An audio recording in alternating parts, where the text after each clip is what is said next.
A partir de este momento y durante los siguientes 30 minutos nos transportamos en el tiempo. Este es un programa sobre la historia del Poder Legislativo y otros hechos de gran importancia para la memoria de nuestro pueblo, donde se destacan los momentos más relevantes del Parlamento venezolano, sus protagonistas, estructura, sus diferentes sedes, partidos políticos, historia, curiosidades y anécdotas, desde principios del siglo XIX hasta el presente.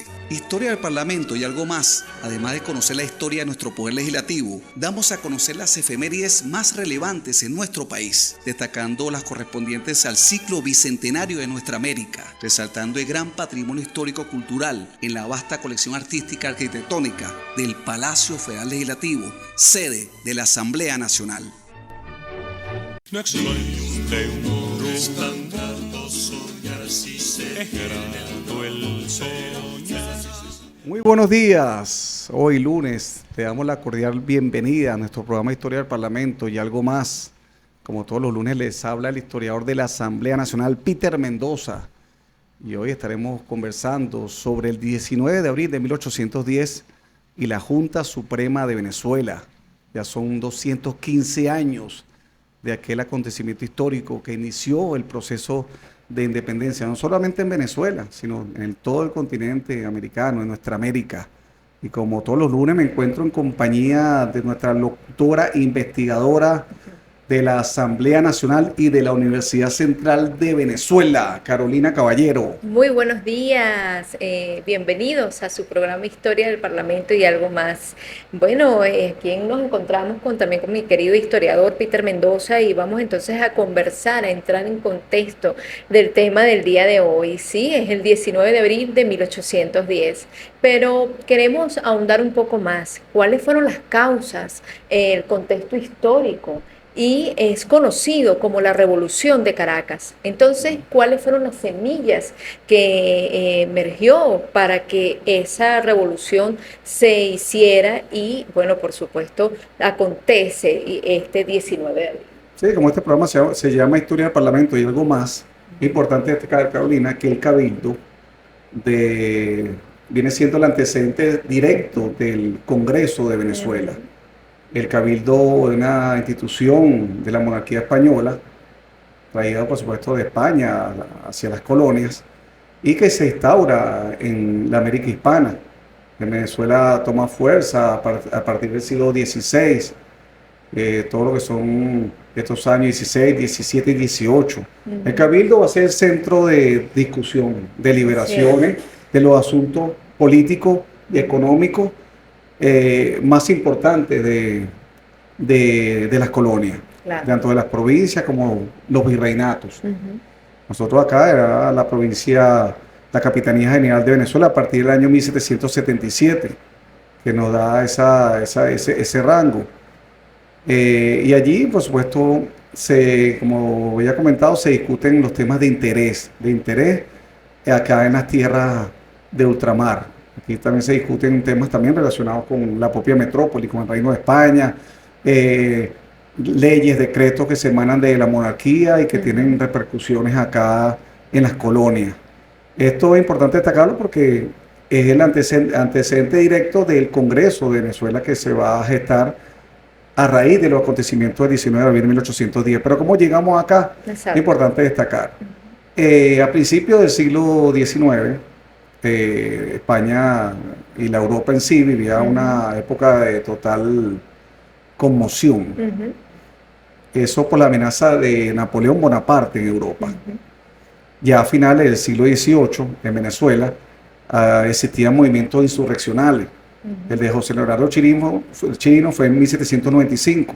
Fue en la Serranía de Coro. Fue muy focal, no tiene una connotación nacional, porque él quería justamente, influenciado por la revolución haitiana, los negros esclavos lograron crear una nación en Haití, una guerra cruenta que eliminaron toda la raza blanca de la isla, bastante cruenta. Esto tenía, por supuesto, atemorizado no solamente a Haití, sino a toda la influencia en el Caribe, que los negros puedan sublevarse y tomar el poder y asesinar a la raza blanca. Todos los hacendados, por supuesto, la clase dirigente tenía terror a esta influencia. Esta insurrección en Serranía de Coro, donde se ubican en las cumbres de las Rochelas, eran los lugares de los esclavos, se escapaban de las haciendas y se iban hacia la serranía, y eran libres y formaban sociedades, sociedades libres. Esto va a ser sofocado, y él va a ser asesinado, incluso acá en la ciudad de Caracas. Una conspiración de mayor rango en contra de la monarquía española va a tener lugar con José María España, Gual y España, Manuel Gual y José María España, en el año de 1797. Esta conspiración va a ser descubierta. José María España va a ser encarcelado en la plaza pública de Caracas, que era la Plaza Mayor. Va a ser arrastrado en caballo alrededor, en un acto realmente dantesco. Después de hacer su cuerpo mutilado, va a ser colocado en lugares donde se conspiraba, en el camino a Caracas, en La Guaira, en Caracas. Su casa fue derribada completamente, Carolina, y le echaron sal encima, como una especie de maldición, se puede decir. Sí. Un escarmiento realmente de cuento, este hombre, José María España. Y Manuel Gual después va a morir en las Antillas envenenado. O sea, el brazo de la monarquía española tenía un brazo bastante largo en la aplicación de la justicia. En este preámbulo, se cree que todo está perdido. Los pardos son una sociedad mayoritaria en Venezuela, junto al mantuanaje, que es la clase élite de acá de Caracas, tenían la diferencia con los blancos peninsulares. ¿Quiénes son los blancos peninsulares? Los que son enviados directamente de España hacia Venezuela y hacia la América. Ellos son los que tienen los grandes cargos políticos. Esta aristocracia caraqueña, que es el mantuanaje, nacido en Venezuela, quieren el poder político, ya tienen el poder económico, son muchas veces mucho más ricos que los peninsulares que llevan directamente desde España. Claro. Se sienten con derecho, porque ya han arrastrado los tiempos de la Ilustración, se han formado, muchas veces son más cultos, porque Humboldt visita Venezuela a finales del siglo XIX, en 1799, finales del siglo XVIII, 1799, y principios del siglo XIX, a partir del año 1800, hasta 1802, 1801. Se ve la jerarquización de la colonia. Y Humboldt se da cuenta de que la aristocracia caraqueña está muy bien formada. Hace elogios de todo tipo, incluyendo en la música, porque él incluso sabe de la escuela de Chacao, de música, de Lino Gallardo, el padre Sojo, en fin. Se da cuenta que las artes, la literatura, la formación de la élite caraqueña es bastante importante. Y rivaliza incluso y supera con creces a la propia española, a la metrópoli. Esta situación va a crear unas tensiones. Los pardos y los mantuanos quieren tomar el poder político. La jerarquía jerárquica de la colonia no lo permite. Hay roces.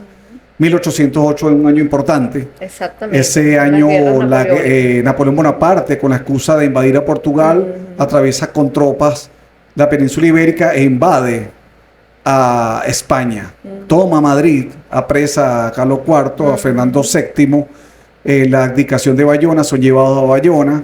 En esta población, Carlos IV deja el trono, abdica a favor de su hijo Fernando VII, y Fernando VII abdica a favor de José Bonaparte, hermano de Napoleón Bonaparte. Esto crea toda una crisis muy grave dentro de la monarquía y las colonias. Ya no hay rey, porque el rey ahora es francés. Se combate, porque en España hay la monarquía arraigada tremendamente. Al perder al rey es perder el consentimiento de Dios, es perder la guía de Dios, la bendición de Dios. Y ellos creían realmente que el rey era hijo, representante de Dios en la tierra. Claro. Entonces se crea una conmoción más que política, incluso religiosa, que eso a los historiadores los obvian. No es igual entender la monarquía actual que la monarquía a principios del siglo XIX. Una conmoción totalmente distinta. Sí. Ellos salen, está el famoso cuadro de Goya, los fusilamientos de Mayo. El pueblo nato sale porque es la defensa de su rey, de su representante de Dios. Y ellos son masacrados por la tropa francesa. Una guerra totalmente cruenta. Sí. Ellos le llaman la guerra de independencia española. Los monarcas se juntan en Sevilla, después son derrotados en Sevilla y solamente sobreviven en la isla de León y en Cádiz. Claro. Eso es importante. Esto va a hacer que el mantuanaje, la conspiración de los mantuanos 1808, la cual fracasa, donde Bolívar formaba parte. Claro, porque fíjate, es un sentimiento de identidad que empieza a surgir entre la élite criolla, investigando un poco, ¿no? Y nos dice que anhelaba la oportunidad de gobernarse a sí misma y veía en la crisis española una ocasión para concretar esas aspiraciones. Fíjate que la conjuración de los mantuanos, lo que bien estás diciendo, en 1808, fue una manifestación temprana de ese deseo, aunque no tuvo éxito en su momento. Este intento previo demostró que las aspiraciones de la élite criolla por una mayor autonomía ya estaba presente antes de los eventos de abril de 1810. Ellos se reunían en la quinta de la cuadra de Bolívar, que está cerca al Guaire y muy cerca de Quinta Crespo. Todavía existe esta cuadra de Bolívar. Allí se reunían en las noches con la excusa que iban a jugar barajas. Ellos se reunían allí y, por supuesto, ya las autoridades españolas estaban bajo aviso. Bolívar posteriormente va a su hacienda San Mateo, esperando que se calme la situación, y esta conspiración de mantuanos no va a prosperar. También la idea de la ilustración. La ilustración también, ya Juan Jacobo Rousseau, el contrato, está en la idea de la ilustración de la Revolución Francesa, que ya está siendo estudiada acá en Venezuela. Y con esta situación llegamos a el año de 1810, Carolina. 1810, un año importante. Recordemos que Vicente Emparan ya había estado en Venezuela, él fue gobernador, Carolina, de Cumaná. Cuando Humboldt llega a 1799 a Cumaná, el gobernador era Vicente Emparan. Y recientemente, hacia 1810, había sido nombrado capitán general de Venezuela, es decir, la máxima autoridad de la corona española en Venezuela. Llegamos al 19 de abril de 1810 en horas de la mañana. Pero antes vamos al corte y nos vamos a ir con una canción extraordinaria, el Populus Meus, Pueblo Mío, una canción del principio del siglo XIX, que tiene una connotación religiosa, porque Pueblo Mío, ¿qué te han hecho? En latín, y para los revolucionarios, para los patriotas, tenía otra connotación más allá de lo religioso, que es política. Pueblo mío, ¿qué te han hecho? Exacto. Así que ya volvemos.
Estamos de vuelta a nuestro programa Historia del Parlamento y algo más, después de escuchar esta extraordinaria canción de principios del siglo XIX.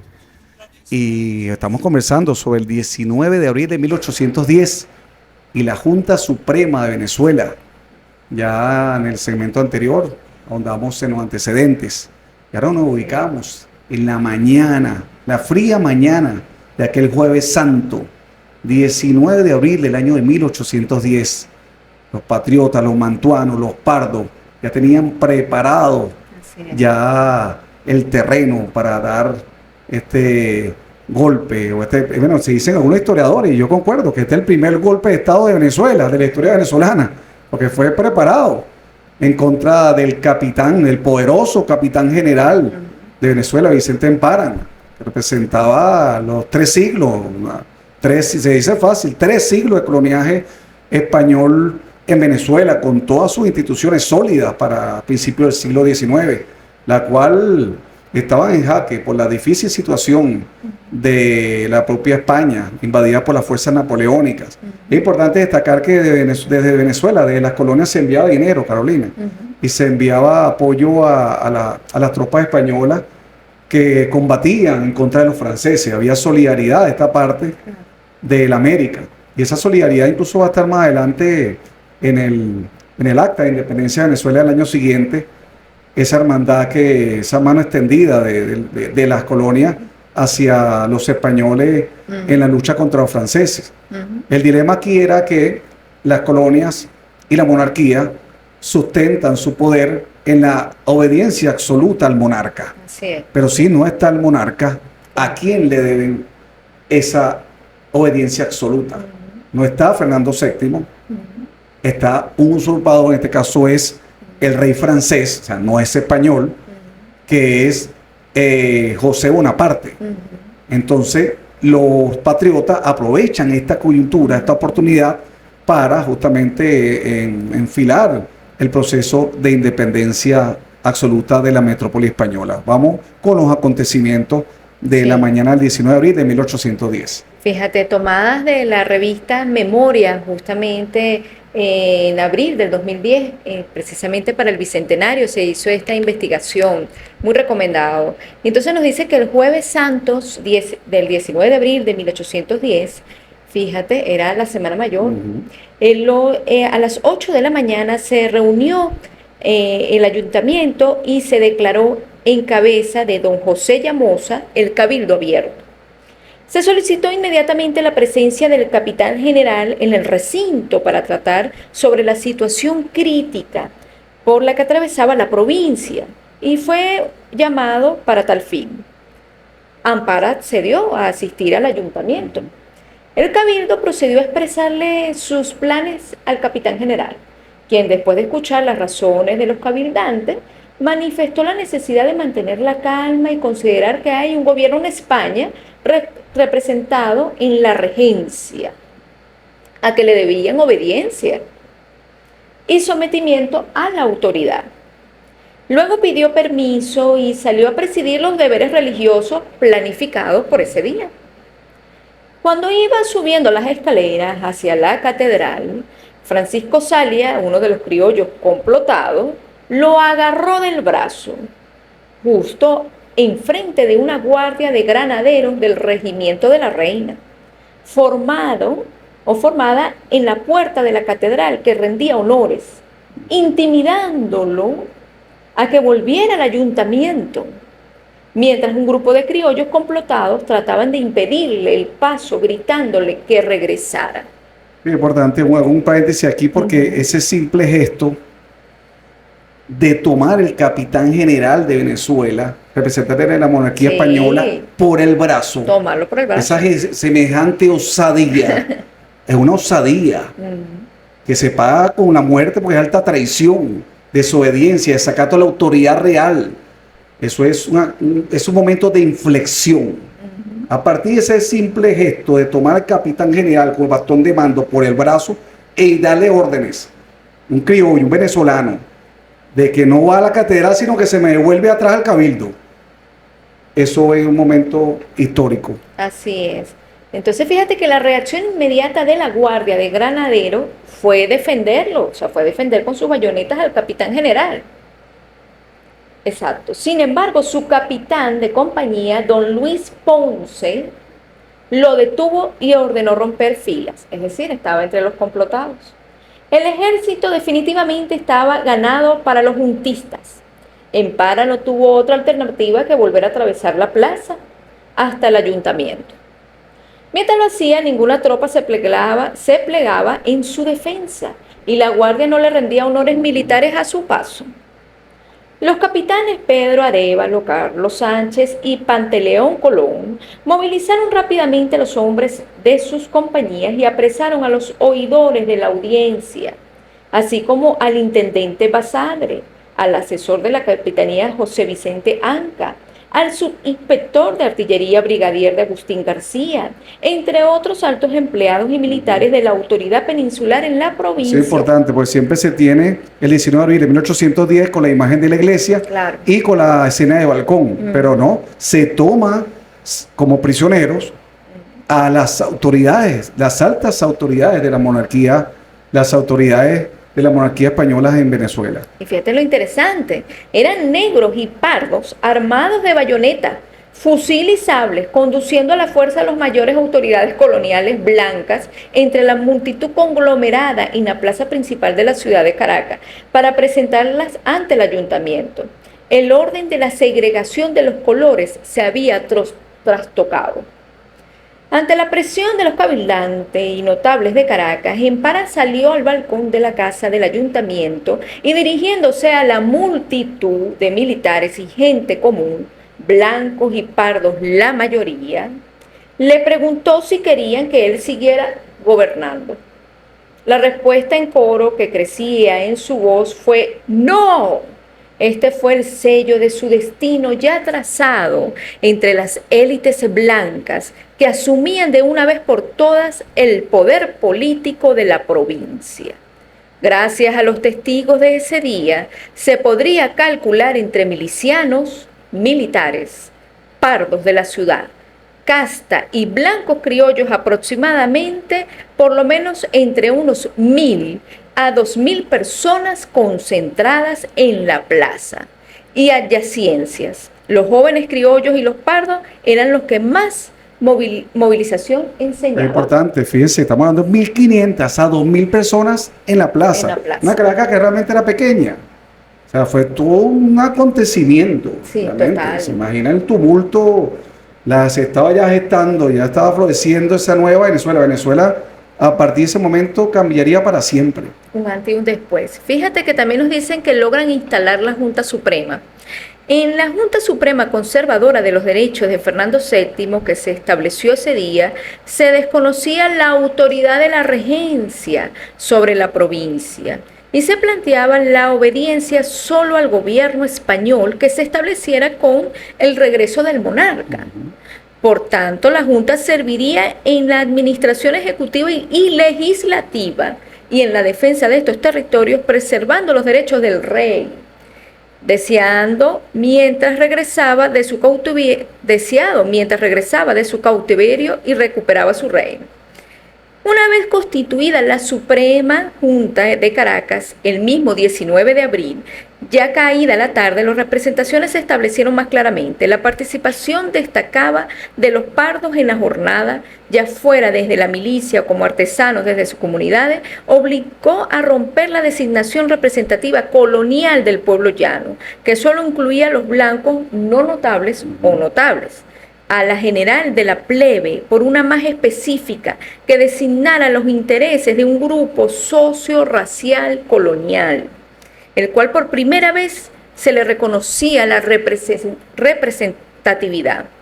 De capitanes de compañías de milicias pardas, con 90 o 100 hombres bajo su mando, pasaban a ser comandantes, todos de un batallón, cada uno con una fuerza superior a 700 hombres.